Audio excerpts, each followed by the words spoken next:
The midway point of the NBA season is here, and now is the perfect time to download FanDuel, America's #1 sportsbook, because new customers get a no-sweat first bet up to $1,000. That's bonus bets back if your first bet doesn't win. Just download the FanDuel Sportsbook app. It's safe, secure, and super easy to use. Then you can bet on everything from the money line to point scorers and threes drained. I love mixing it up by betting against the spread, taking the over on Giannis's points every chance I get, and more exclusive bets like the 2x3, 2 threes scored in the first 3 minutes. Plus, FanDuel even lets you combine bets like those for a chance at a bigger payout with a same-game parlay. So don't miss the chance to get your no-sweat first bet up to $1,000 in bonus bets when you go to FanDuel.com/BlueWire. That's FanDuel.com/BlueWire to learn more. Make every moment more with FanDuel, an official sports betting partner of the NBA. 21 plus in select states. First online real money wager only. Bonus issued as non-withdrawable free bets that expires in 14 days. Restrictions apply. See terms at sportsbook.fanduel.com. Gambling problem? Call 1-800-GAMBLER or visit fanduel.com/RG in New Jersey.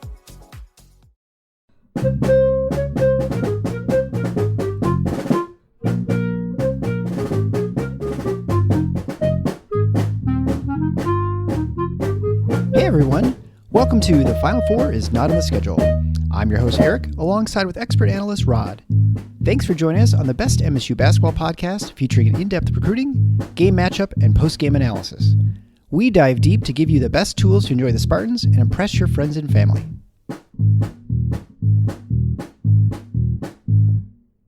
Hey everybody, it's Eric alongside with Rod. We're here to do our second Ohio State preview as Ohio State Buckeyes come to the Breslin Center on Saturday for Senior Day and the final game of the season. Before we begin, I'd like to offer a quick thanks to Sean Buckholtz, who said, keep up the good work, and gave us a one-time gift via, I think it was PayPal. Thanks so much, Sean. We appreciate it. We've really enjoyed doing all these extra things and talking to all of you, and it's been a real joy for me this season, although it's been super busy. It's been, it has been a lot of fun, and so I appreciate that you appreciate us. If you want to send us your appreciation, you could certainly go on over to the support page at thefinalfoursnottheschedule.com/support. You can either sign up for a monthly donation through Patreon, or you can do one-time gifts via PayPal or Venmo. So let's talk about Ohio State Buckeyes, who were an abject disaster for most of the Big Ten season, and they've had a glimmer of twinkling of success here at the very end. They're 13-17 overall, 5-14 in the conference. They're on a 2-game winning streak, which is, I think they started out winning a couple games, didn't they? And then lost like 12 in a row or something. They're either 3-0 or 2-0. Yeah. So a 2-game winning streak. They defeated real teams. They defeated Illinois and Maryland after losing 14 of their previous 15. With their only win, they're being at home against Iowa. Overall, they're 55th in KenPom. On offense, they're 24th. And they're a lot different on the other end. Defensively, they're 112th. So again, the same sort of pattern we've seen under Holtman for quite a number of years now, to the point now where I guess you just say that's just him and his teams. Well, it looks, yeah. I mean, something's got to change in order to believe it's not the case. Yeah. This is clearly not a Matt Painter situation where there was just one blip of a year where because of personnel, particular personnel that year, that they had defensive issues. This is 3 years running. Yeah. Ohio State's been pretty bad defensively. And so offense, they're 24th and, they shoot the three really well. They shoot 35.4%, which is a good number. They've struggled with the twos at 158th. They don't turn the ball over very often. They're number 55 on turnovers, and a good offensive rebounding team at 59. Although since those numbers, I guess you could say, most of the season they had Zed Key, and although he's been sort of off and on injured, and sort of but the numbers have declined. Yeah, and so since he was the last couple games he was playing, where he really, if you saw those, he wasn't. Yes, he was only half out there. And then since he stopped playing, their numbers have declined. So it's having an impact. I don't remember what game I watched with him play, but I just felt so bad for the kid. I mean, he's He's really hard. And it was every terrible. time he get like bumped or, a blow on his shoulder, he's in pain. It just felt terrible for that guy.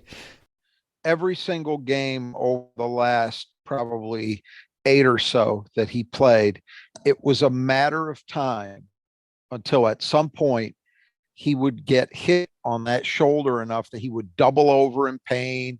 They'd have to stop for a minute till he gathered himself, and then usually continue. But not at the same. It just was happening again and again and again. And the rationale at the time was he had been told, well, you're not going to make it any worse, which I'm sure I'll take that at face value, that was accurate. But that's not really the whole equation, as watching him told you. He wasn't nearly as effective as he was before. That almost goes without saying. But on top of that, how long are you going to watch a kid go through that? After game after game, where he's having to go through extreme pain. This wasn't clearly play through X injury. Yeah. He was trying to do that, but it was happening over and over and over. And at some point, and especially given where their season was, I think that probably was the deciding factor, that there was just a realization, hey, there really is, you're showing you got a lot of toughness, a lot of guts. That's great, but there's nothing at stake on the team level, and you're getting hurt physically over and over and over. Let's just shut it down. Yeah. And some of you even say that you're hurting the next year's team, because, the sooner he gets that fixed, the sooner he can start recovering and be prepared for next season. That, and the other thing is, for better or for worse, you do allow other guys to play those minutes, and you hope that those guys will be back next year. So you might be doing next year's team some good in that sense as well. Right. Yeah, that's a good point. So let's see. The only other problem with this team on offense is they don't shoot a lot of free throws. They're 322nd in free throw attempts to field goal attempts. That's pretty low. Yeah, since they're 360. That's down there in Michigan. That's down there in Michigan State territory. In terms of not getting to the free throw line. Defensively, they've been pretty terrible. They're against twos, they're 145th. They've been pretty good against threes on a percentage basis at 65th, but they allow a lot of attempts. And defensively rebounding, they're poor at 172nd, and they play pretty slow pace at 232nd. So this is not the Ohio State team from 6, 7, 8 years ago. This is although I guess you'd say in many ways, this is the Ohio State team we've seen the last couple of years. Yeah, worse, but clearly. I mean, they made the NCAA tournament the last couple of years. And actually 2 years ago, they were sitting in very good position until they had a late season nosedive. But for most of that year, that team was pretty good.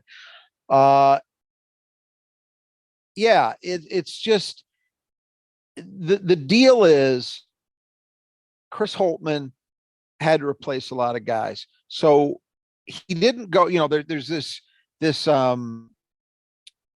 question. Now, I just saw an article, ESPN today, this idea around, are you better off building through recruiting high school players, the old fashioned way, or you're better off going to the portal? And one of the numbers they cited in this, which I did find was interesting, of the top 100 high school recruits last year, the consensus top 100, I'll ask you, Eric, how many do you think are averaging in double digits this year scoring out of the top 100?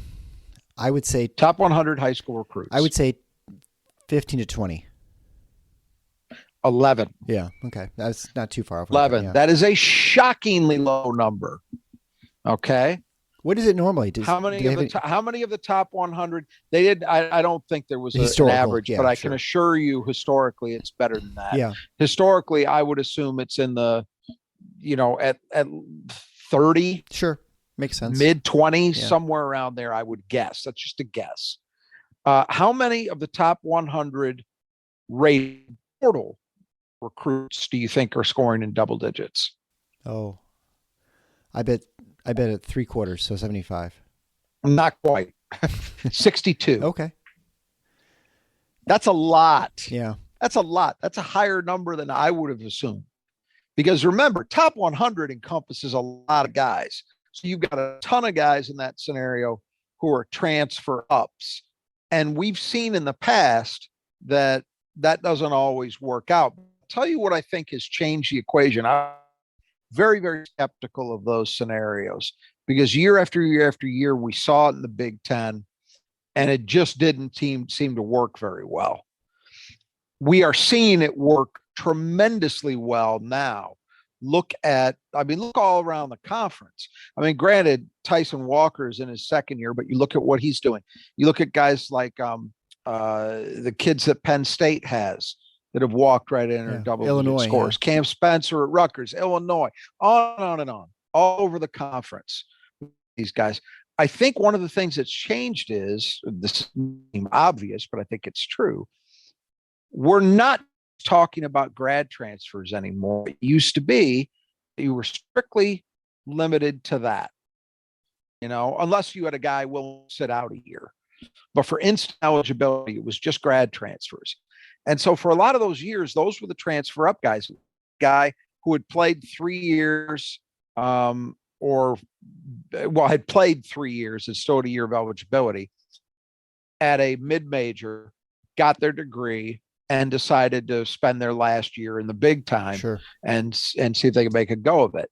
Now, talking about being able to get guys from majors who have produced as, say, sophomores.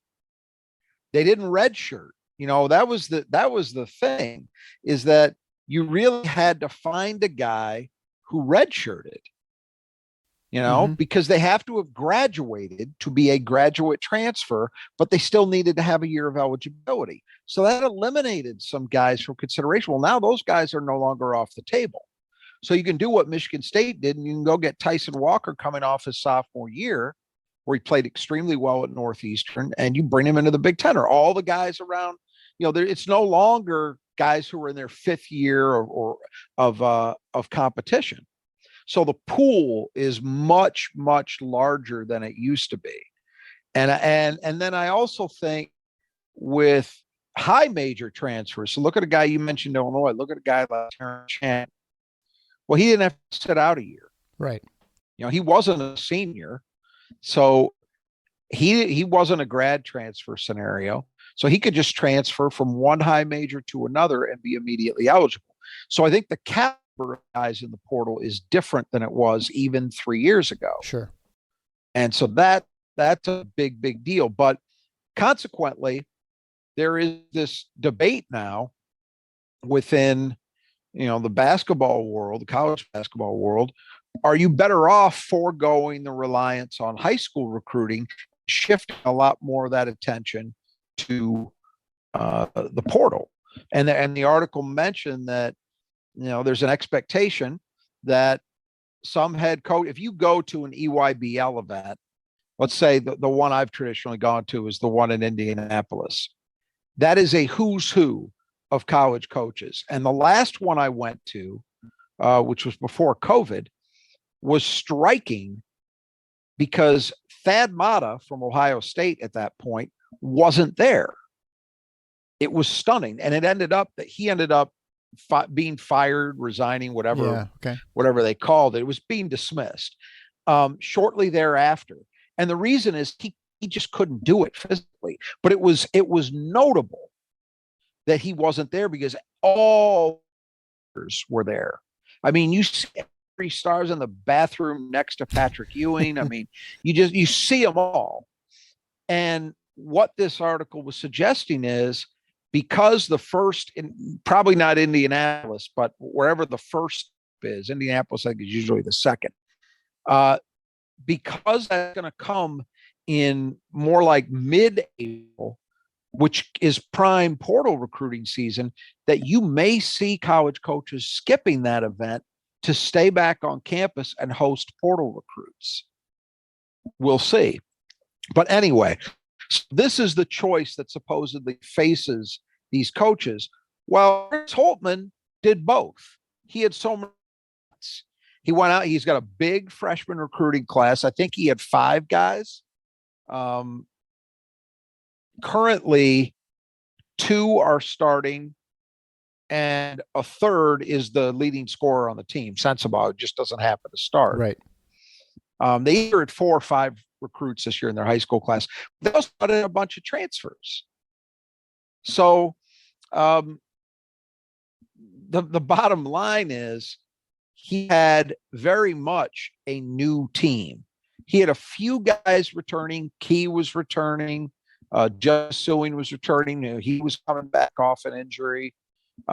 Eugene Brown, a handful of guys returning. But by and large, it was a new team.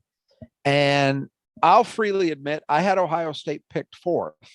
I thought that the talent level was good enough that they would figure it out. And it hasn't worked out that way at all.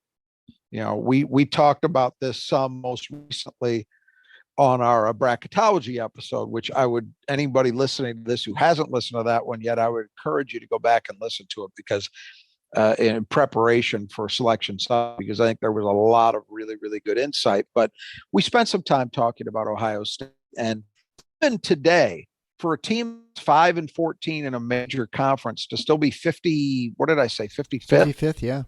In KenPom? It's crazy. Is remarkable. Yeah.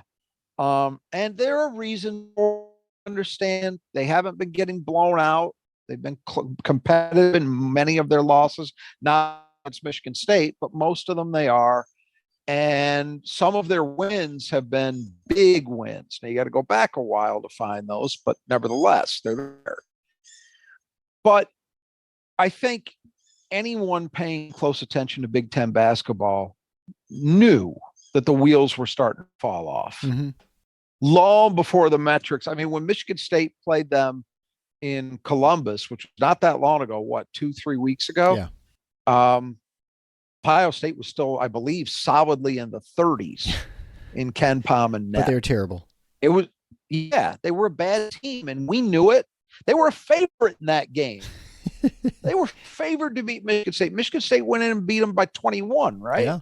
I mean, there was that much of a difference. That wasn't a fluke score.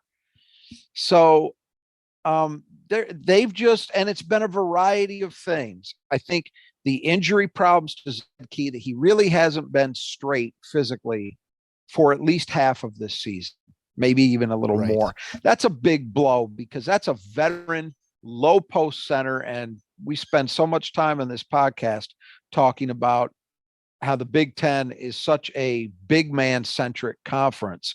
Well, they had a guy who could hang there in war with the other 5s around the league, and at the other end cause them problems, because he's a really good low post player. And without him anywhere near full strength, that's been a struggle. And then I just think that the pieces have not fit together the way that they had hoped. You have some individuals who are having, respectable seasons, good seasons. I mean, a lot of it Sensabaugh, much more than that, actually. Yeah. But it just hasn't fit together. And I think the biggest problem, of course, is at the defensive end. I mean, when you're outside the top 100 on defense as a Big Ten team, you're bad with a capital B. You can't guard anybody. That's just the bottom line. And you can, if someone wants to say, well, it's probably mostly a function of a lack of continuity on their roster, throwing all these new guys together and having problems figuring out how to play as a unit defensively. Okay, I can't say that that's wrong. I think that's probably got a lot to do with it. But put it here at the outset, this is now a running theme for Ohio State. So I begin to wonder, is there a problem on that bench? Because these are now different guys. That excuse didn't apply to the 2 previous years where they had a fair amount of continuity. Yeah. And they were still bad. This year's a little worse, but bad is bad at a certain point. And so I think that everything that could go wrong for the most part has.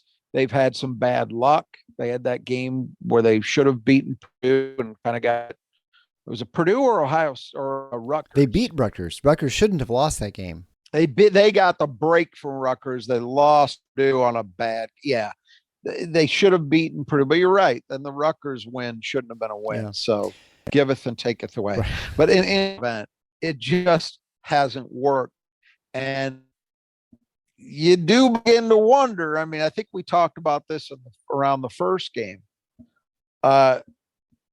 It's going to be an interesting offseason in Columbus because Chris Holtmann has a team with a lot of guys who could come back. I mean, it's still a young group. He's going to lose Sewing. I believe he loses McNeil and Likely because I think they were grad guys. Correct.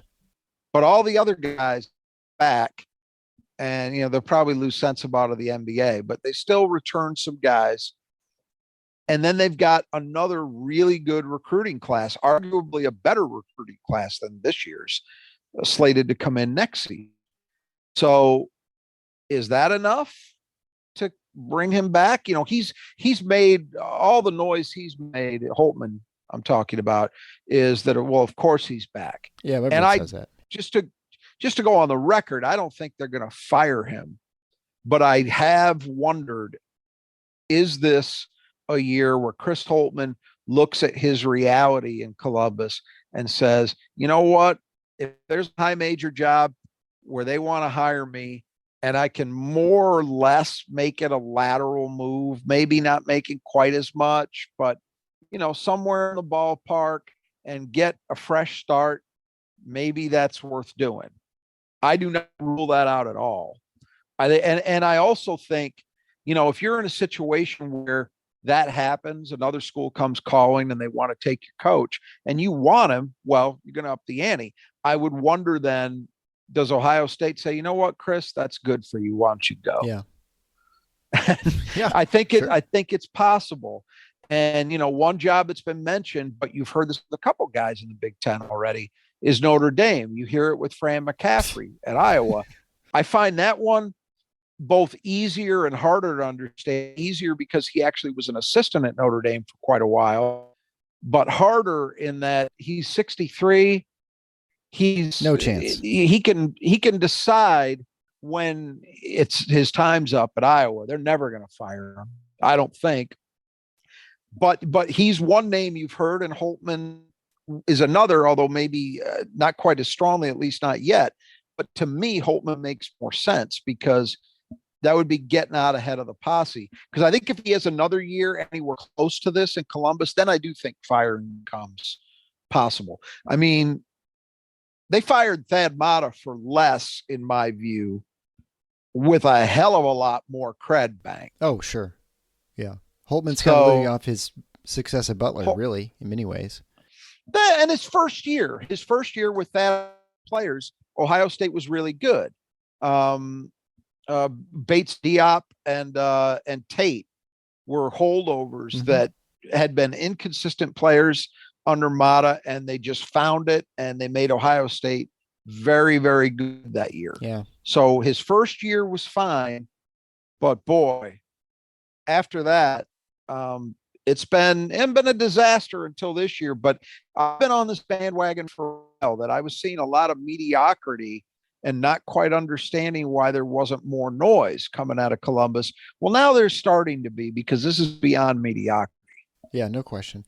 Yeah, and for a guy like him, you absolutely have to start thinking to yourself, if you think you're not going to end up on the right side of things next year, it makes a lot of sense to get out, because if you get fired from Ohio State, you're not going to get a job like a Notre Dame, for instance. Right. You're going to go to, not Iona, but you're probably going to end up a smaller school, Look at guys like Richard Petit went to New Mexico, right? That's a pretty good gig, actually, but that Tim Miles had to sit out a year, and then he's resurfaced at San Jose State and is doing a very good job there. But that illustrates your point. Yeah. You don't just hop back into another high major. You have to go back to mid-major jail and rehabilitate yourself before you can get another crack. Yep. It's a smarter move in some ways if you think. Now, another name I've heard, not in the Big Ten, but I was listening to another podcast And there was some talk about Bobby Hurley maybe deciding to jump out of Arizona State and to be a candidate for the St. John's job. And the reason was he's in this pattern there where it's every year he enters kind of on the firing line and has to prove himself. And that he might just decide, well, I might as well start over, start fresh. Mm-hmm. Brian Gregory did that actually when he jumped from Dayton to Georgia Tech. Dayton was getting ready to and that was actually a slight move up. It was a move up in terms of conference affiliation, sure. But Dayton's a pretty good job in the A10, and Georgia Tech really isn't in the ACC. But you get my point. Mm-hmm. So guys do this. Steve Alford's the classic example where he actually stepped down a notch going from Iowa to New Mexico, but boy, he made that work. Ended up getting the UCLA job out of it, but eventually. But it's a tricky thing. I say this. Ohio State next year, yes, good incoming recruiting class, but if they were to lose Sensabaugh, if he goes pro, then what's coming back isn't tremendous. It's okay. I mean, Douglas has been pretty good. We're going to talk about. Gale's shown some potential.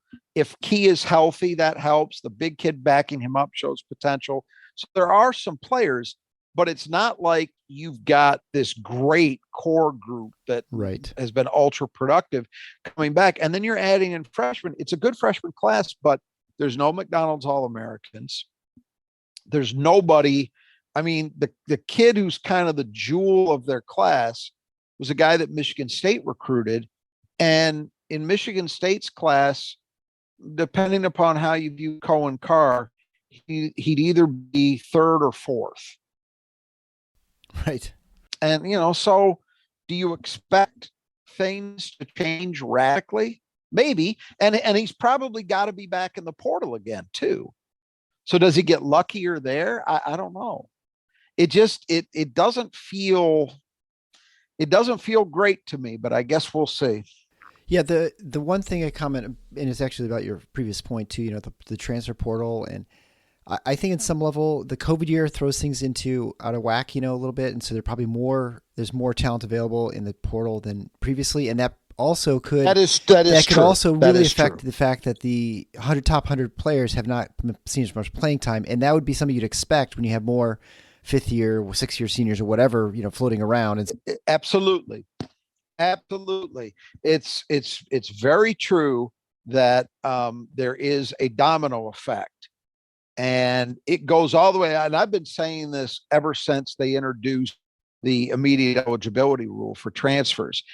If you are a high school recruit and you get an offer that you really like, you'd better jump.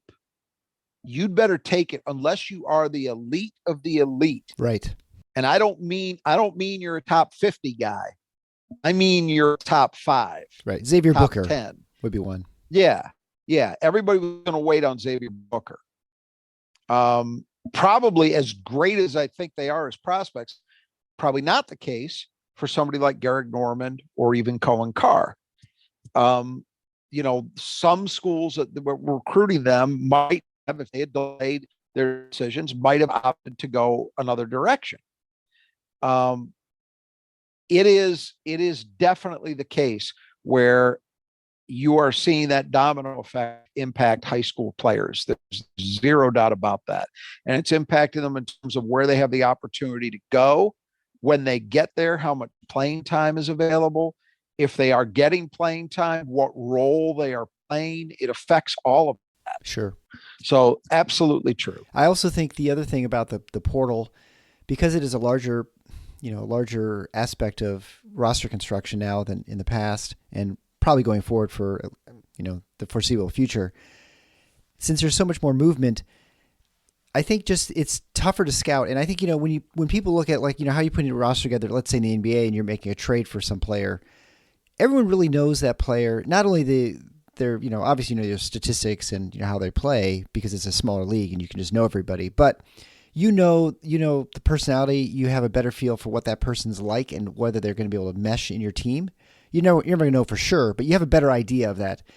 You just cannot possibly know that in the transfer portal right now. There's always a gamble, but especially when you start adding more than just like one piece, you're adding 3 or 4 every year. The likelihood that those are all going to fit together real well, I think it's more unlikely, and you're going to have a lot more sort of teams that are struggle to have a good consistency from year to year or even throughout the year until they sort of figure each other out. We have been talking all year long, even before the season started, about how difficult it was to discern much of a difference in overall quality between majority of the teams in the Big Ten. Right. And I actually think, for as muddled as I thought it was going to be, it's been even more muddled. Yeah, I think you're right. You can go, this is clear. You can go 12 deep in this conference, 1 through 12 on any, now that Purdue has fallen back to earth the way I figured they would, you can go 1 to 12, and any given day, anything can happen. Really, not the cliche meaning, really, anything can happen. Part of that, there's a lot of reasons for it, but part of that, I think, you can attribute to what we're talking about. That you have, it used to be, you basically had 2 guys in the country playing at this. You had Mike Krzyzewski and you had John Calipari. And they would have new teams largely every year, but it was new teams stocked with truly elite talent. So, and those guys are proven coaches, so they could most of the time, they would get it done to one extent or another. Now, almost everybody is playing at being John Calipari or Mike Krzyzewski in that way, in that a good portion of their rosters are new. We're talking about it with Chris Holtmann. Chris Holtmann had just a huge turnover. Look at Underwood. People want to understand how Illinois can go smack somebody one week and then the next week go back and lose to Ohio State. Doesn't surprise me. They've got an almost entirely new team this year. Yeah. So the idea that you think there's going to be any consistency is crazy. Tom Izzo has talked about this during the season and made it very clear where he stands. And although he's talked about it in some different, he's characterized it maybe a little differently. I think it all comes around to the same thing, that you are generally going to be better off if you prioritize continuity. He talks about it in terms of development, but it's the same thing. It's developing individuals, but it's also developing those individuals playing together with other individuals consistently over time. Yeah. Right. Yep. There's no question. And I'm not saying it's been 100% on the money, because nothing ever is, but there is a clear difference in the level that someone like A.J. Howard plays in terms of knowing his teammates and understanding how to maximize what his team can do. When he's right, there's no question that level is higher now than it was a year ago, because he's had more time. He and Tyson Walker so much better dialed in together than they were, right? Oh yeah, compared with last year, for sure. It's not crazy. They've played together more. So I think when you try to figure out how the Big Ten can just be this roller coaster with every team, winning and losing these games, Penn State has a huge lead at home against Rutgers that they blow. And then they go into Northwestern, which was sitting there second in the league, and beat Northwestern last night. It's, again, it shouldn't be surprising. Maryland goes into Columbus playing this Ohio State team, a bad team. Maryland's in that log jam for very much in contention for a double bye for top 4 finish. They lose. It's not hard to understand. Maryland's another team. Look at all the guys that are new to that team this year. A whole bunch of them, all their guards, or their 2 starting guards at least. It's not surprising.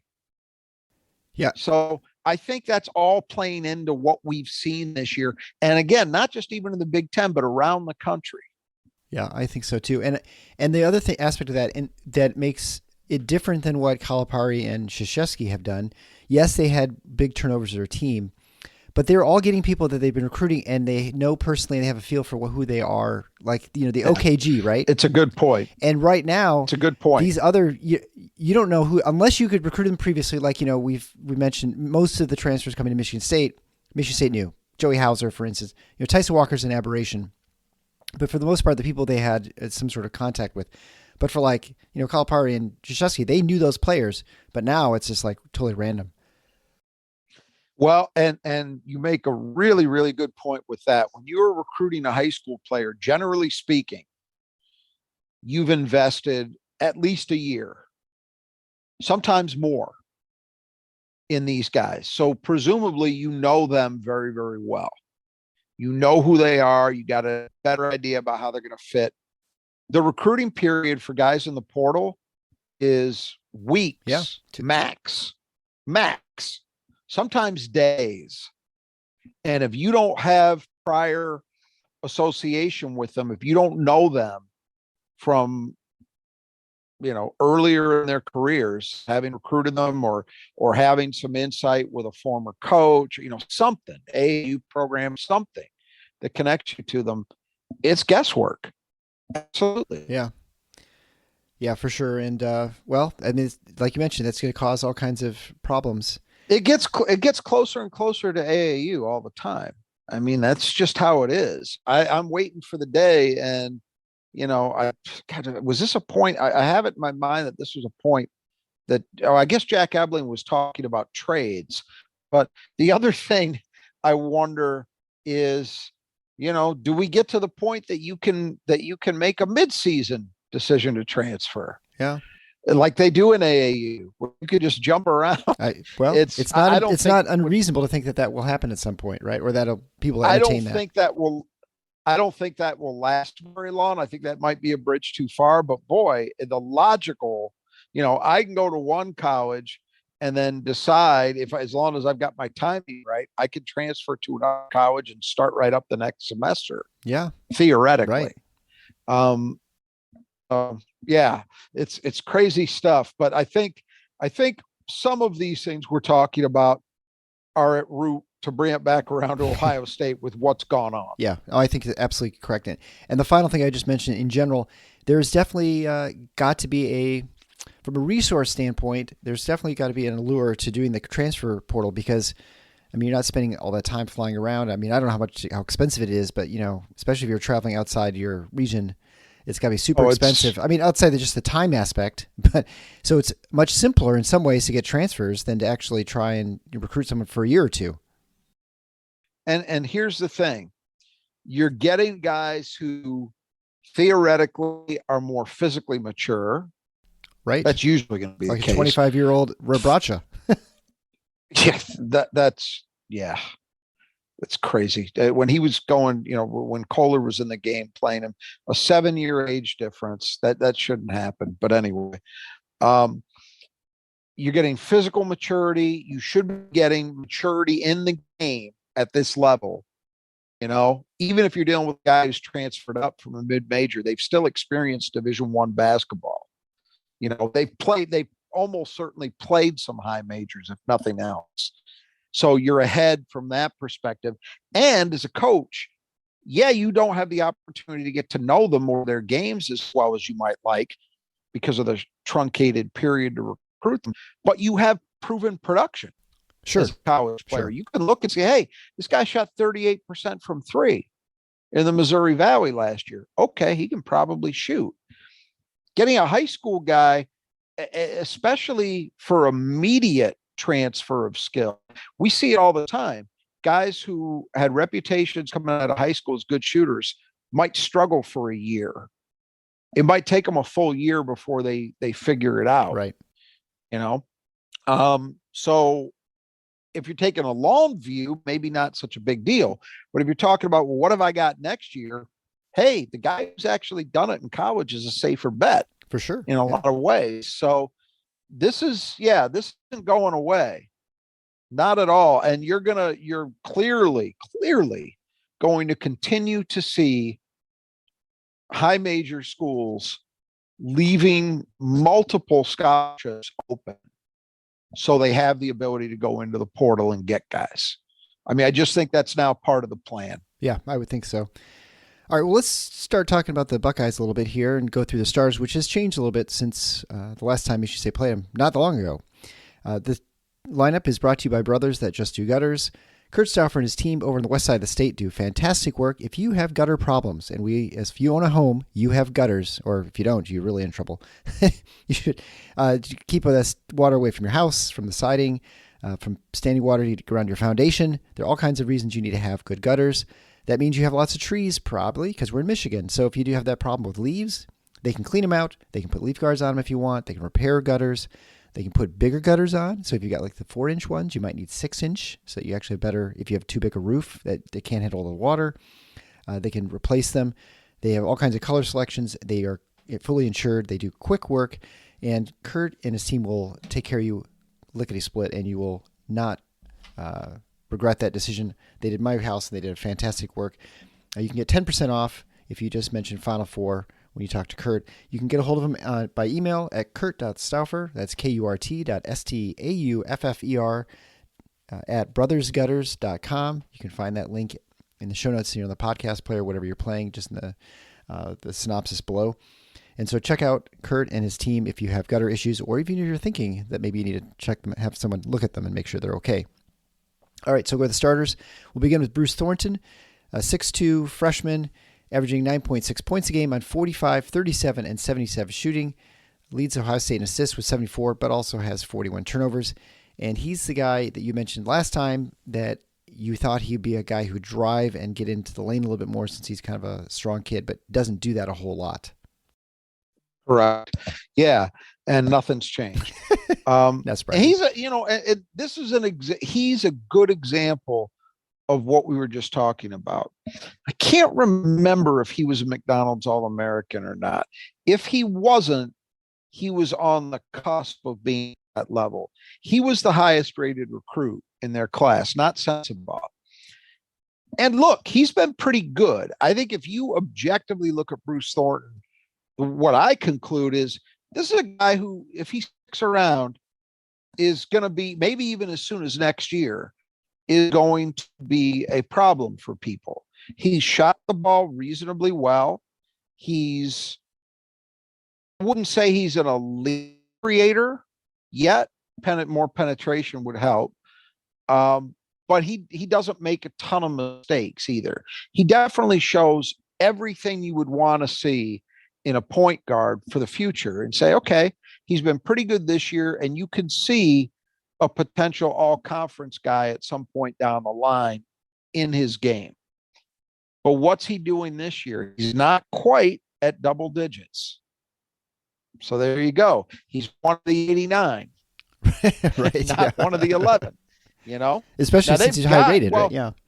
Actually, I'm not even sure.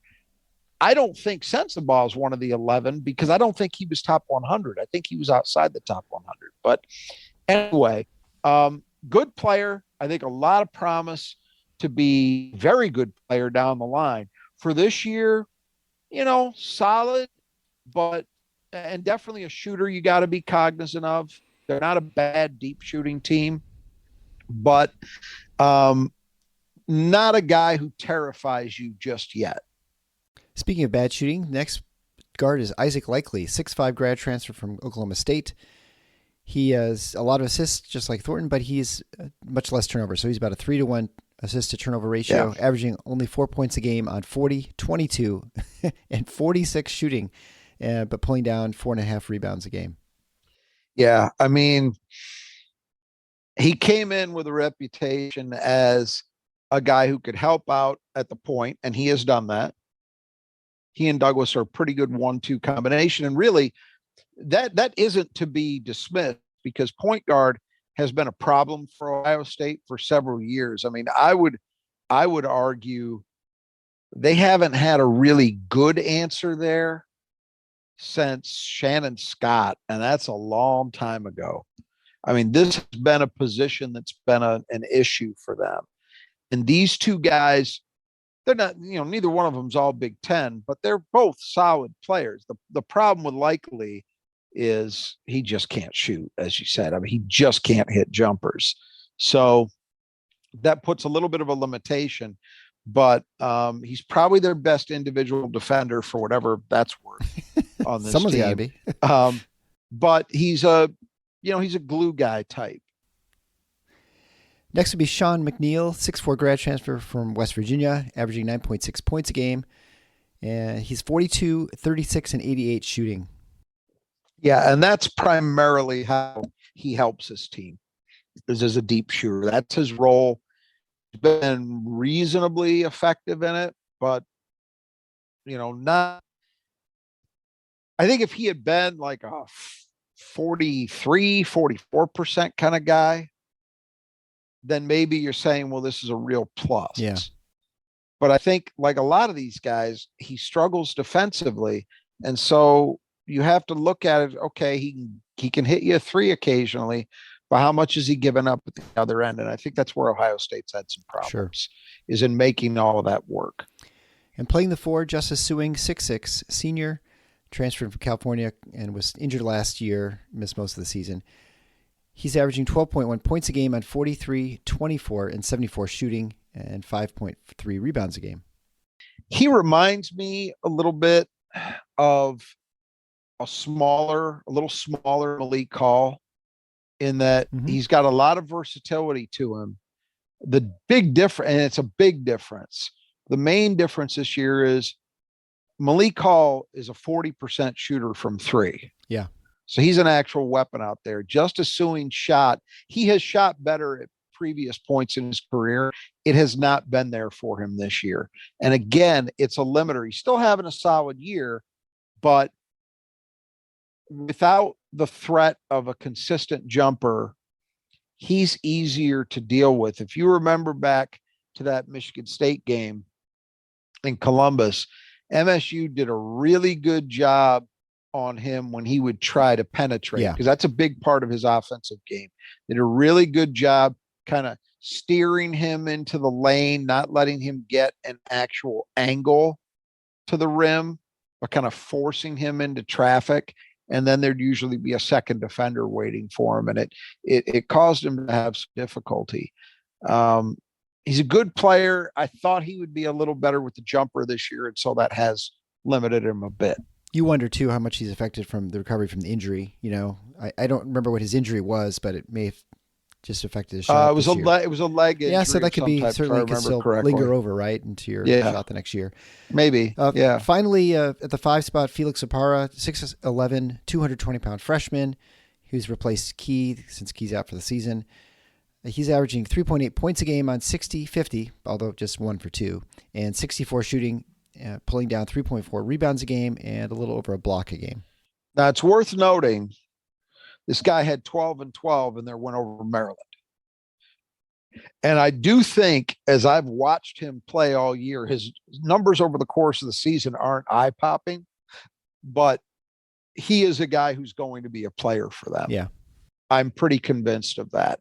I would expect that next year, even assuming Key's back and he's 100%, this kid's going to play more and he's going to have more of an impact. I think it'll be closer to I don't know that it's going to be a true 20-20 split, but it'll be closer to that than it was this year. And the way he played last night, while going up against a good big man in Reese, Maryland, is an indication of that. But I've seen it even in games where he hasn't produced at that level. You would think, looking at him, or at least you wouldn't be surprised if the kind of kid he is as a freshman, if he was sort of raw and was just producing whatever he was producing based on length and athleticism and motor. But it's not just that. He's actually got some offensive game. And I think in time, he's going to be a pretty good two-way center. We'll move on to the reserves. And the first you have to talk to about, obviously, is Bryce Sensabaugh, 6'6" freshman wing. You mentioned before, maybe NBA bound after the season. He was really just lights out at the beginning of this Big Ten season, slowed down a little bit. He's averaging 16.4 points a game, which is more than anyone else on the team, on 48, 41, and 82 shooting, along with 5.2 rebounds a game. So even when he's not playing as well, he is still their best offensive weapon. Michigan State pretty much, I'd say, neutralized him in the first matchup in Columbus. Yeah, they really did. And look, he was about halfway through Big Ten play. He was at 50% from three. So he's gone through a slump to fall all the way to 41. And you could say freshman wall, or coaches have figured some things out and the scouting reports are better on him specifically. But the thing you got to give sense about, even at a time where he's maybe not as good as he was earlier, this is still a kid that possession to possession, he can just go get a bucket at times. And there's not a hell of a lot that guys at the Big Ten level are going to be able to do to stop it. He's very strong. I mean, you look at him and he's a big kid for a wing. I mean, yeah. He's just sort of the definition of a power wing. Decent athlete to go with that, but he's also very, very skilled. And when he's got it rolling, his mid-range game, I mean, the threes are nice, but him in the mid-range, it is tough to stop because he's got a good handle too. So he can get his own shot through combination of all of those things and stick it in a way that not many guys at the Big Ten level can. There are times when you're watching him that, I would say there are a lot of differences, maybe more now than ever, between the college game and the NBA game. But to me, the biggest difference between NBA players and college players is the way that NBA players can shoot. Mm-hmm. Meaning, if you have a mismatch in the NBA, they will kill you just relentlessly. They will not miss it. They won't miss the opportunity and they will exploit it. But it's also that old cliche about good defense, better offense. That happens all the time in the NBA. Right. People think that NBA teams don't defend. It's both. Of course they do. But the talent level offensively, with so many guys, and I don't even mean just superstars. I'm not talking about Kevin Durant. That's obvious. I'm talking about guys way down the pecking order from that you can guard, you can be there, you can be contesting properly, and they will still hit it. College, you don't see that very often. Normally, a guy's got to be open to consistently hit shots against you.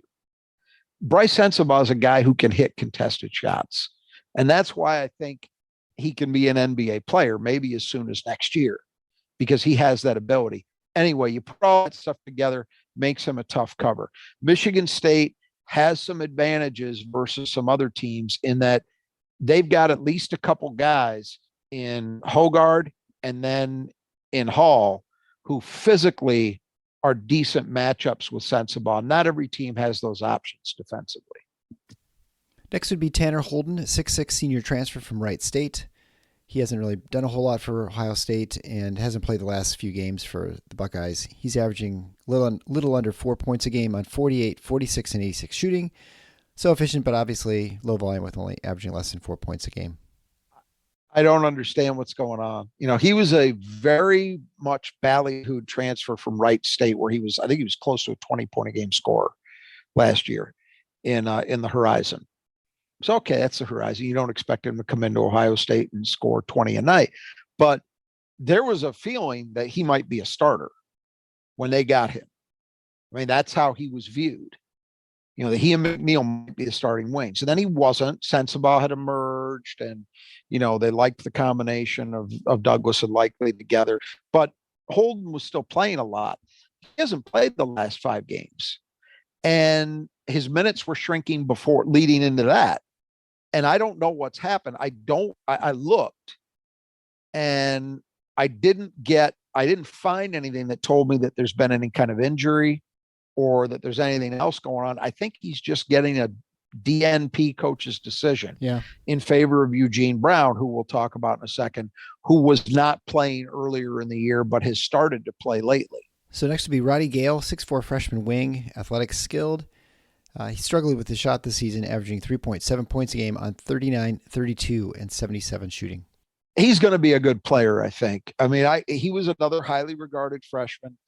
When you watch him play, you can get glimpses as to why that was the case. Pretty good athlete. The shot looks good. It hasn't fallen as consistently as they would like, but to me, he looks the part of a modern wing. You know, he's got decent size at 6'4", good athlete, seems to have a skill set. It's just going to take more time, but I wouldn't be surprised if next year he's a more productive player for them in either as a starter or in the rotation somewhere. I think he's got potential. And finally, Eugene Brown, who you mentioned just a moment ago, 6'6" junior, is playing a little bit more in favor of Holden, averaging 2.1 points a game on 50, 36, and 50 shooting in about 9 minutes a game. And you wonder in some respects, maybe Ohio State's already just sort of coaching for the future and, you know, Holden's going to be gone and you got Brown. So that's the thing, though. Holden's actually got another year. Oh, because he's a senior, a transfer, but he could play. Right. He could play. And I saw some discussion that Ohio State people weren't really clear as to what was going on. Eugene Brown's got another year left too, but it is interesting because Eugene Brown was a guy that he never played major minutes, but he played a role his freshman and sophomore year. And then he's got DNPs 13 times this year out of 30 games that they've played. Weird. So he had fallen out of the rotation. I don't even think he was in our notes, and I don't think he played against Michigan State the first time. But more recently, he's been playing, and I don't mean he's not going out consistently getting 20 minutes a night, but he's playing, and Holden isn't. So some decision has been made for some reason at that spot. That is it makes a very tight rotation. You're only about 7 or 8 players. I mean, you know, I know part of the injuries. I mean, what happens with Opara leaves because he's their center 5? They must just play small then, huh? Yeah, they have exactly right.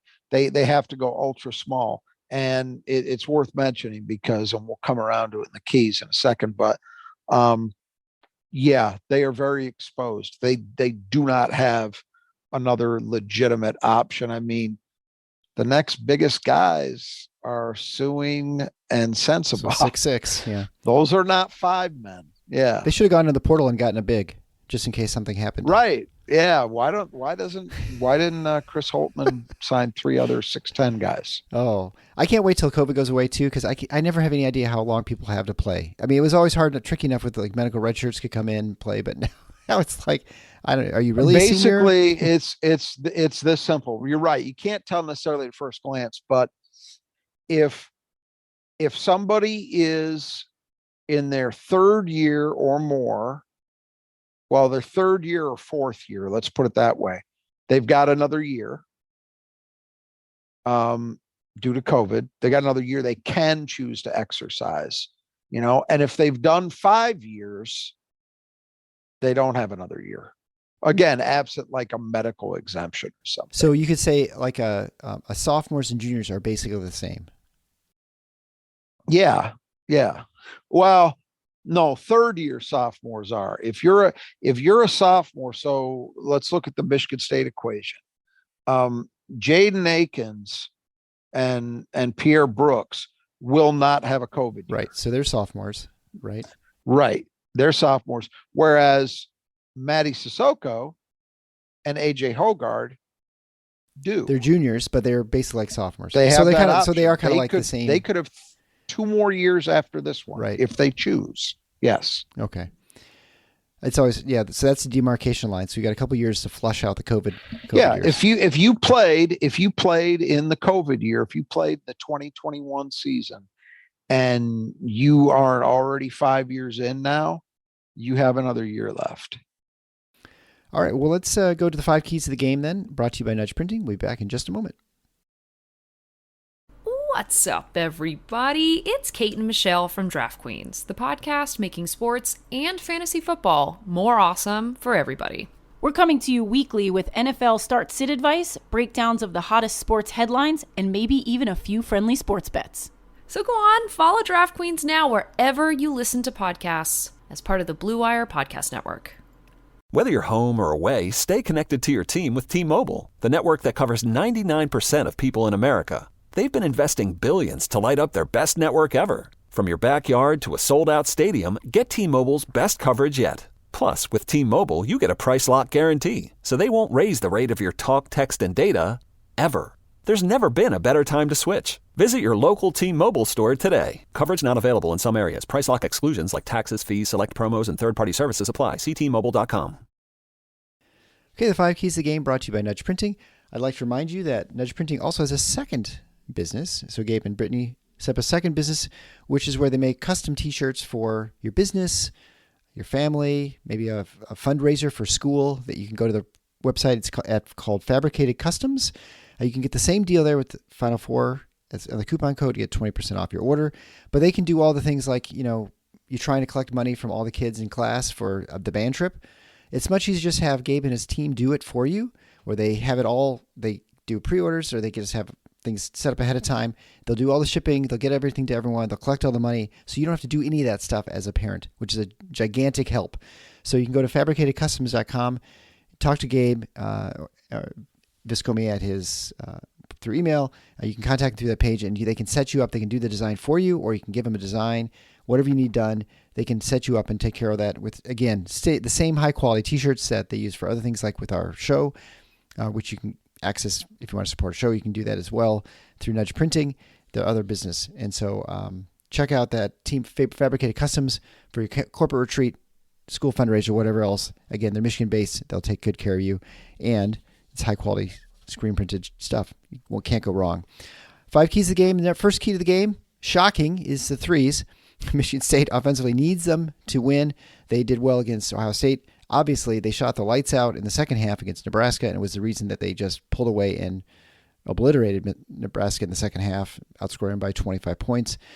And that obviously is key not only to hit them, but to also have good open shots, which is oftentimes orchestrated, as many people talk about and complain about, it seems like, is that there's not an inside-out game for Michigan State. There's not throwing into, like a Trace Jackson Davis who then tosses it back out as he draws a double team.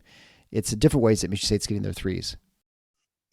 Yeah, and it's critical. Michigan State, after the Nebraska game,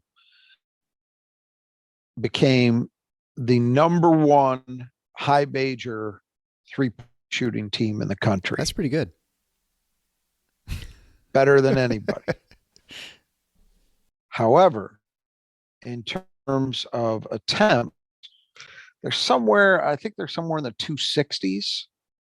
So decidedly in the bottom half, and probably the lower end of the third quarter, the third quad of through. So what does that tell you? Well, the thing it tells me is you can't go too far with it, because the fact of the matter is Tom Izzo doesn't ever want to be crazy 3-point shooting team where they're taking, 50%, 55% of their shots from three. That's never going to be Michigan under a best case scenario. But the other thing it tells you is at times, and far too often this year, Michigan State's offense has not functioned the way that it needs to get more attempts up. And you landed on a big part of the problem. Traditionally at Michigan State, playing inside out, the utilization of a post player who can demand doubles has been a big part of their success. Anytime you can force the defense to distort. So anytime you're forcing the defense to bring help, that's going to create a situation where you have an open man and the defense then has to recover if you get the ball back out. And if you get a team scrambling in recovery, that's what's going to lead to high quality shots.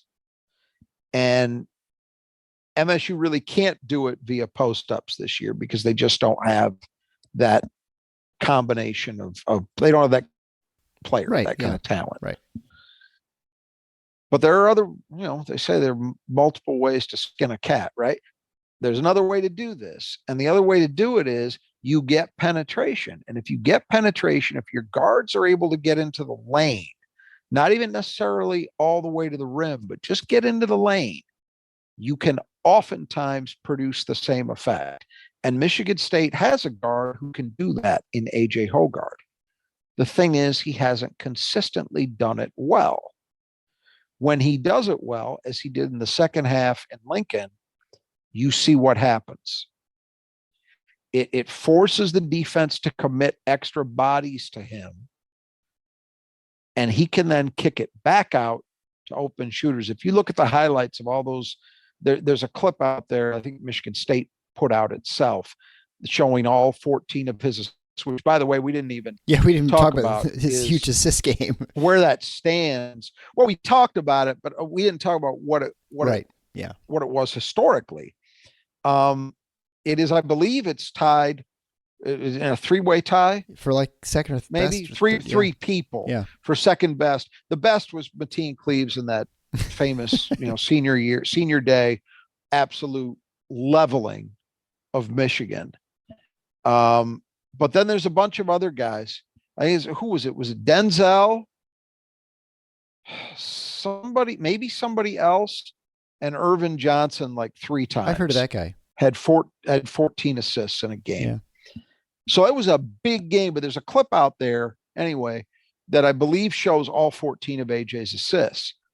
And a high percentage of them are situations where he did exactly what I'm talking about, where he penetrated, forced the Nebraska defense to come to him, to commit an extra body or extra bodies to him, and he kicks out to open shooters. Or sometimes even, which you wouldn't see on those clips, it's the hockey assist. He kicks out to somebody who then makes the pass to the open shooter. Yeah. There's that too. That is what Michigan State needs. It's that. And then in addition to that, it's also what I would call Michigan State level ball and man movement. So it means things like, if somebody grabs an offensive rebound, does a shooter relocate himself to make himself available for a kick out pass? Same thing would be true off penetration as well. That requires everybody to be in sync.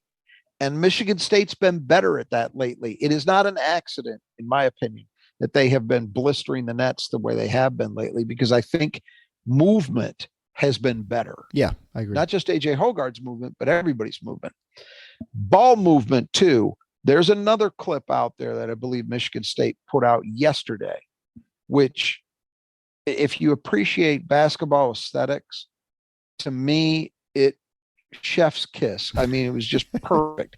There's a segment where the ball swings around the horn to Joey Hauser, and he's not quite in the corner of the half set, but he's close.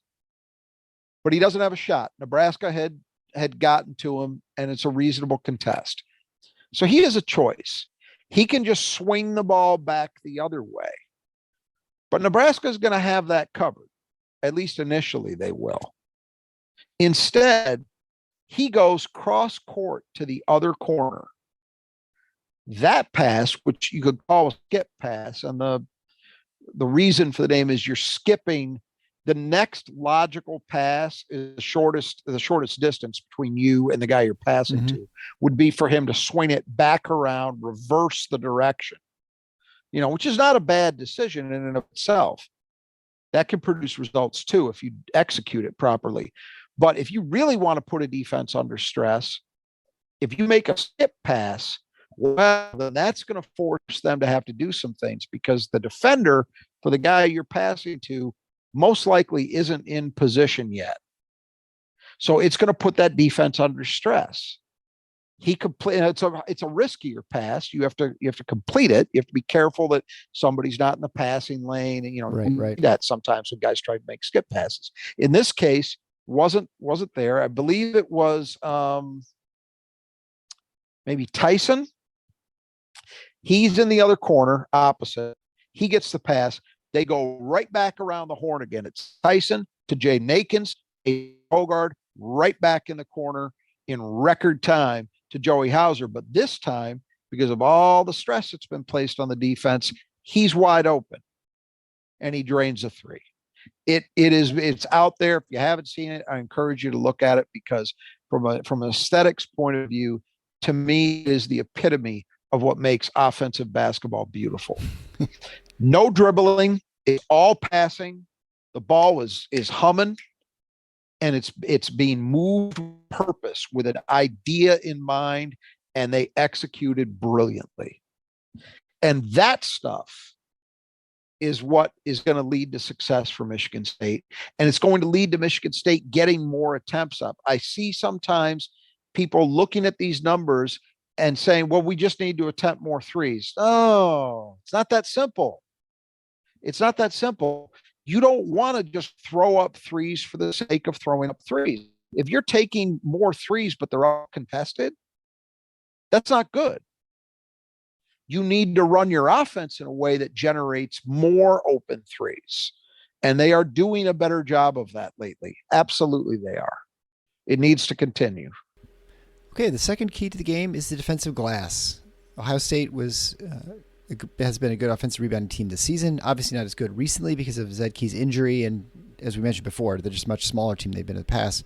However, they did do really well against Michigan State the first time with 14 boards. Michigan State has been a good defensive rebounding team, but has these games where they're just not for some reason. And you have to avoid that. This is one thing you have to shore up to make as you go further on, because if you want to go to a deep run either in the Big Ten tournament or certainly the NCAA tournament, you can't have lapses like that. 100%. And look, they shouldn't be as effective as bed without Key. But, they out-rebounded MSU 14-12. It just got lost in the shuffle because, Michigan State just obliterated them in Columbus. But they did do a very good job on the offensive boards in that game. That was with Zed Key, but in fairness, it wasn't 100% Key either. So I still have concerns. Michigan State has got to tighten it up. And as you say, absolutely correctly, in my view, this is it. I mean, this is the last regular season game. We're at a point where, like Izzo, I haven't heard him say it in a couple of years, but there's no more my bads left. It's one and done after this. This is it. So the next key to the game is points in the paint. Without Key, obviously, Ohio State is not able to generate much. I don't remember them doing a whole lot against Michigan State in the first game, but of course they didn't do a whole lot of anything against Michigan State in the matchup in Columbus. And is this an opportunity for Michigan State to get a little bit going? Maybe, Mate can get something, and certainly Jackson, maybe even Cooper. Yeah, and that's primarily what I'm talking about. I think in two ways. One, Ohio State's just not good defensively anyway, so I think guys like Hogard and Walker and maybe Akins can get themselves into the lane and make some things happen, which counts as paint point production, but also that the big guys, I think, as we talked about, Ohio State's going to have to play some minutes in this game where they get really small. And now how does Michigan State play that? They may counter by going small themselves. Yeah, so it's not like it's a guarantee that, Jackson Kohler will be out there being guarded by a 6'6" guy, because the problem is he's then got to guard the 6'6" guy at the other end. But if it's Joey Hauser and Malik Hall, I still think Michigan State can get some things done inside with those guys. Sure. So I'm hoping this is a game where we see Michigan State actually able to do some more than we typically see inside. Fourth key to the game is AJ. Obviously need him to be good. He's the one who makes the offense go. And the one point, we didn't even mention this and I was thinking about this after we had done a recording, but that one play where I don't remember who it was, maybe, I don't know, one of the guards in Nebraska cramped up. He's like laying on the floor, laying on the ground. It was Lawrence. Lawrence, there you go. And AJ attacked. Like, he didn't want to give any opportunity. that sort of intelligence of the play, to just take that, because they're going to blow the whistle as soon as the ball slows down or something, to attack. And there was another time, I think in that same half, when someone else was injured, Tominaga, I think, was injured, and you just attack right away and not allow any opportunity for. That's right. Those are just like really smart plays, and that's when he's like really locked in. And so I just want to mention that too, because I think that was the heady play. Look, you don't need to look any further than the two halves of that game to see what a difference a locked in and focused AJ Hoggard means to this team. Just the whole way around, everything. And they can't be anywhere near their potential best without that happening. So it's as simple as that. Sure. And the fifth key to the game, it's senior day. Michigan State's had a number of emotional sort of games recently at the end of the season here in Big Ten play. They've won 10 straight senior day games. The last one was when they lost to Ohio State. And boy, I feel like they play Ohio State a lot during senior day. At least, I mean, they did last year. It's happened a few times. Well, I mean, because Holtman was really mad last time because he was mad. It wasn't last year. Was it? No, it wasn't. It wasn't the COVID year. It was Michigan, I think, that was senior day. Yeah. But they played Ohio State near it. The other two that I remember recently were Cassius's senior day was Ohio State. And that was the game Chris Holtman got irritated. Okay, that's what I'm thinking of, because that's when I was at. Yeah, right. Yeah. Because he didn't understand. It was that one. Yeah. And then the last loss, which was just all three games with Ohio State that year, the 2012 season, Draymond Green senior year, were just absolute wars. They were the two best teams. I know Michigan got a share of the title too, but come on, they weren't at the level. They weren't. Yeah. They weren't at the level that Michigan State and Ohio State were.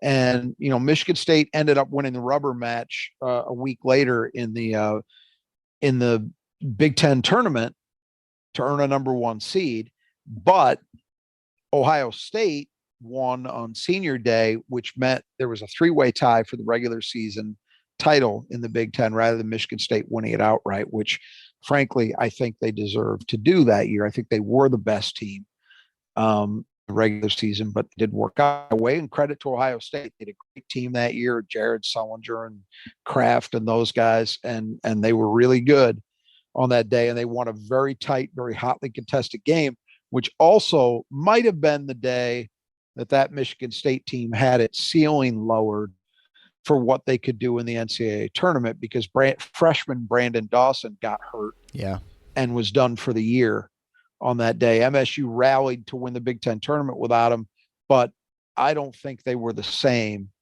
in the NCAA tournament. And as we know, they lost in the Sweet 16 to Louisville eventually. But in any event, that's the last time. It's 10 years ago. And it's the same.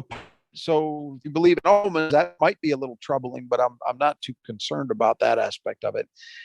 The part that I'm more focused on is that traditionally, Michigan State plays very well on senior day. There have been a lot of times over Tom Izzo's tenure where Michigan's come out and just laid an egg. It just doesn't happen very often. And so I would expect a very focused effort. We still don't know whether they've got any seniors that will actually leave, because in theory, they could all be back. Joey Hauser could petition, and Michigan State would have, I believe, let me think about this. So they've got 10, right? We've got the starters. We've got Holloman, Brooks, and the two bigs, and Hall. Yeah, they could bring all three back theoretically. Now, I don't expect that to happen. I really don't. I'd be very surprised by Joey Hauser coming back, and he's the guy who it's not automatic. He would have to get a medical exemption, but I think he'd get. But the other two, Hall and Walker, I think it's very open right now. We'll just have to see. I'm not saying anything in terms of what I think will happen, because I think these decisions always come once the season's over and guys truly have an ability to get a clear head and make a call. But there is a possibility. Now, I'm saying this to say if those guys go through with their senior day ceremonies, I don't read into that at all. Right. You shouldn't. They could easily come back. Joey came back. That doesn't mean anything. Right. Exactly. So, don't think there's any statement inherent in that when you see them go through the ceremony. But more to the point, for Michigan State's fortunes, generally speaking, this has been a day game in which Michigan State plays pretty well. And I expect that's what we're going to see. I would be very surprised with a flat kind of effort out of MSU. I think they're going to be pretty good. And I think that spells trouble for Ohio State. Yeah, I agree.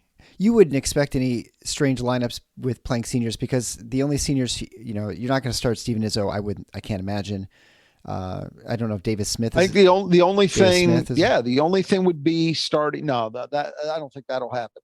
The only thing would be you might expect Malik Hall to start instead of Jaden Akins. Right. Yeah. Actually, that would be that's it. probably and true. that's not really that. That's not really that weird. Yeah. Right. So no, I agree.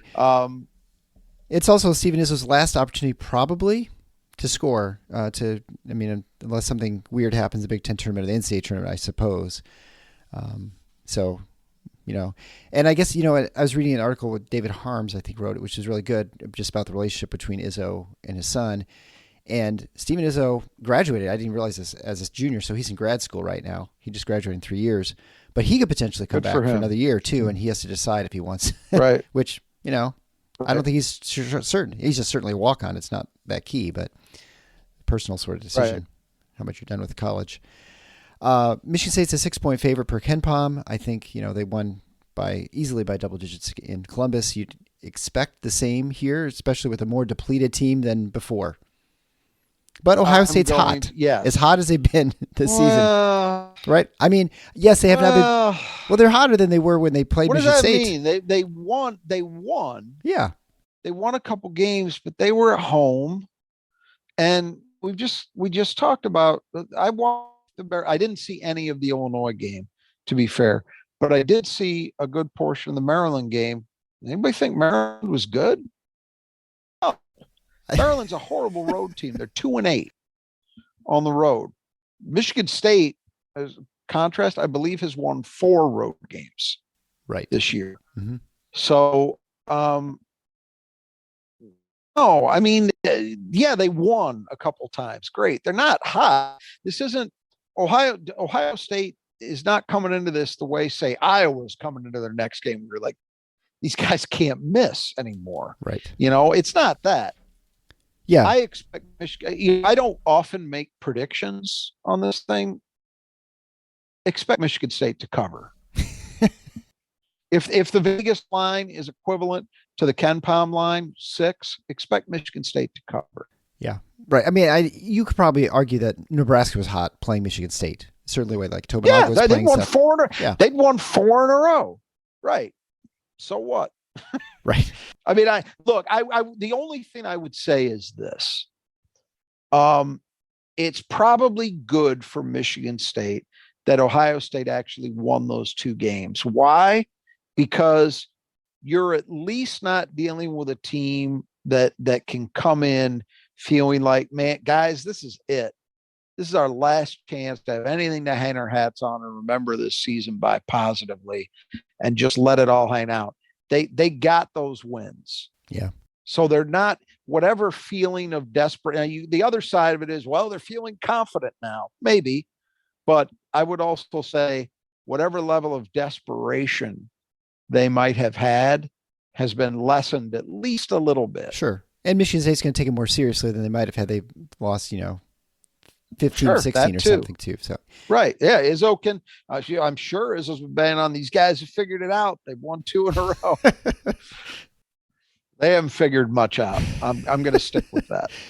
Well, the only other thing of note is that I will be shooting free throws because it is the final game of the season at halftime for an opportunity to win a trip for 2 to the Final Four. So my son will be really nervous out in the stands, probably more than I will, almost for sure. So I've been practicing a ton. I was actually practicing before we recorded here today. I think I'm better. But people ask me, in the OR and stuff, like, you practice a lot. How is it when you get out to the floor? Do the fans bother you? And I will say I'm not at all bothered by the fans. I'm not really nervous in that sense because, again, maybe I've mentioned this before, but my job is I have people watching me all the time, so that part doesn't really bother me or affect me too much. Yeah. I'm more bothered by the fact that I'm not good at basketball, and so that it's a struggle. And something I never, really played. I was so tiny in high school. I never really played basketball. But the thing I find the hardest is that the basket looks different on Breslin than it does in the gym, like at the Y. Because of the Y, you have curtains. Oh, yeah. You have all this stuff. Visually, it's just different. It's like you've got a wall behind the basket. At Breslin, you can just kind of keep seeing through it, and so everything looks really close. Like this, it just looks very just strange. And I can't even imagine anywhere I could even practice and get that sort of. If you go to a high school gym, it still looks the same. That no one has stands, at least in this part that I'm aware of, where they have stands behind the baskets, and so it's really hard to get those sort of sidelines. I will share something with you. You are absolutely right. And sometimes you will hear people talk about the really big effect, which is in the NCAA tournament, the big, huge usually in the Final Four, when they get to a dome. Right. When the Final Four was at Ford Field, then you've really got a different background.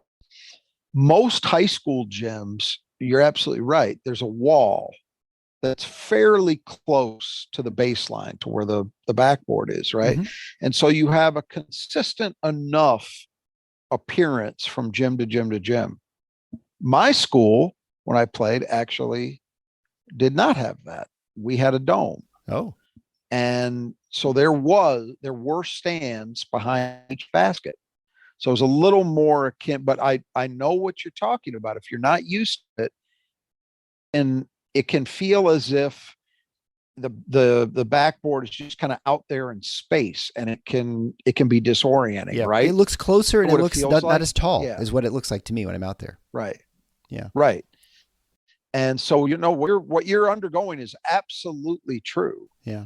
And that is a big difference. But, the other way of looking at it is you can do the old Gene Hackman Hickory High still treatment 10 feet and get out the tape get measure. Out the ruler, the tape measure, and it's still 10 feet. And the distance from the stripe to the rim is still the same. And so if you've got that muscle memory drilled into yourself, it's the same shot. And obviously this is your third or fourth go around. This is my third. Yes, this is the third round. So I believe okay. the guy I'm going up against, I think it's the one from that we saw at Indiana, hit 2, and my last round I hit 5. So I'm feeling pretty confident that I can. And what was your first round performance? 4. Yeah, 4. Okay. So you would be out on favorite then based on that. I would think so. We take nothing for granted. So best of luck.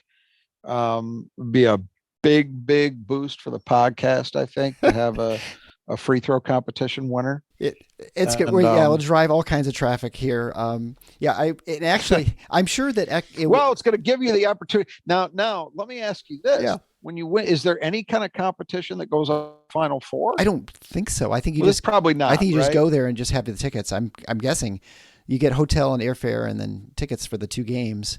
In beautiful Houston, Texas. I guess you couldn't really do that, because the only way it would make sense is if you had contestants from each of the participant schools, and we don't know who those will be.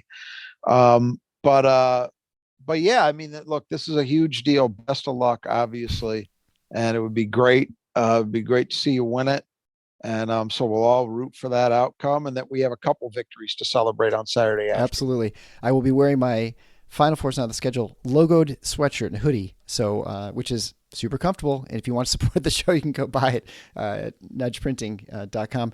Visit our friends at nudgeprinting.com. Make sure you go over if you have gutter issues in the west side of the state, and that goes all the way from the Lakeshore out to like Lowell in the Grand Rapids area, up to Rockford and down south to Saugatuck.